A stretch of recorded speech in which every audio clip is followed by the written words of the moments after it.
እመቤታችን የልጇን የእስትንፋሰ ክርስቶስን ጣዕም ምን ያክል ያማረ ነው? ወይንስ የስኳር ጣዕም? ወይንስ የማር ወለላ ነው? ወይንስ የወይን ፍሬ ነው? ወይንስ የትርንጎ ጣዕም ነው? የልጄ የእስትንፋሰ ክርስቶስ መዓዛ ምን ያክል ይሸታል? ኮል የሚባል ሽቶ ነው? ወይንስ አልባስጥሮስ የሚባል ሽቶ ነው? ሲሂን ናርዶስ እንዲሁም ስዮ ቅንዓት የሚባል ሽቶ ነው? የእስትንፋሰ ክርስቶስ ፊቱ ከፀሐይ ብርሃን ይልቅ ያማረ የወዛ የሚያበራ ነው፣ ከጽጌረዳ አበባም ይልቅ ቀይ ነው ብላ እንዲሁ ታደንቀዋለች። በእጆቿም እቅፍ አድርጋ በክንዷም ታቆመውና ታስቀምጠው ነበር። በልብሷም ሸፍና በጀርባዋ ላይ ታዝለዋለች። አንተ ደስታዬ ሞገሴነ ልጄ ለዘላለም ኑርልኝ እያለች ታጽናናው ነበር።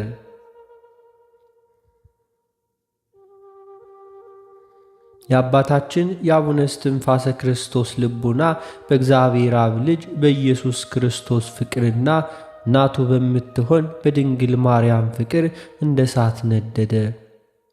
ስለዚህ መዝሙረ ዳዊትን በሚደግምበት ሰዓታትና ውዳሴ ማርያምን በሚደግምበት ጊዜ ልቡናው ፈጽሞ ይመሰጣል።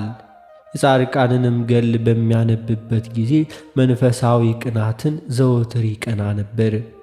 በመንፈሳዊ ተጋድሎ ቅኑት እንደ ገበሬ ጽሙድ እንደ በሬ ሆኖ የምንኩስናን ሥርዓት መሥራት ይወድ ነበር። እንደ እሳት ወላፈን ፈጥኖ የሚያልፍ የዚህ ዓለምን ጣዕም በመናቅ ሕሊናው እንደ እሳት ነደደ።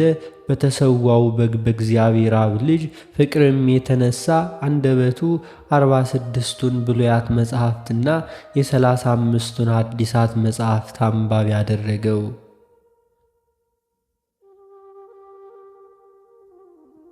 እነርሱም በድምር ቁጥራቸው 81 ነው።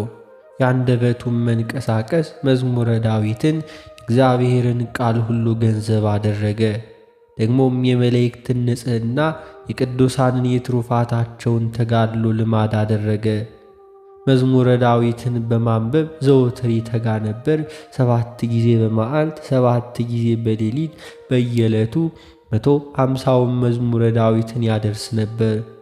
በአንድ አምላክ አምኜ በአብ በወልድ በመንፈስ ቅዱስ ስም ፊቴን በትምህርተ መስቀል አማትባለሁ ብሎ ጸሎቱን በጀመረ ጊዜ እጁን ይዘረጋ ነበር።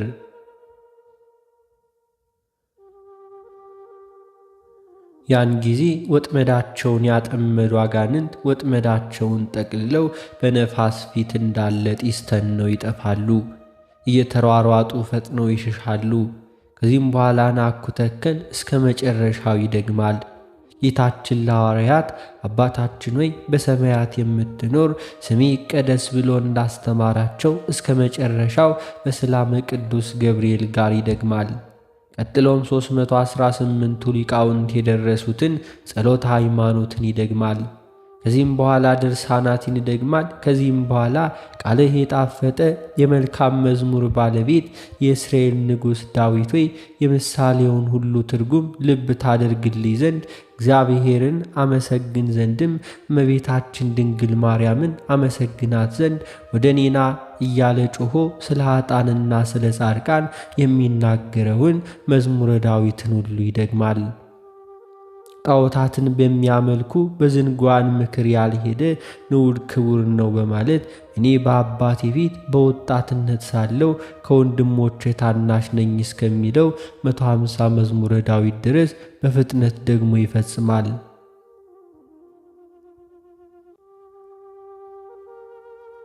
መዝሙረ ዳዊትን በሚደግምበት ጊዜ ነቢይና የእግዚአብሔር ንጉሥ ዳዊት ከሰማይ ወጥቶ 10ሩን አውታር ያሉበትን መሰንቆውንና በበገናው ይደረድርለትና ፈጽሞ በማስደሰት ያነጋግረዋል።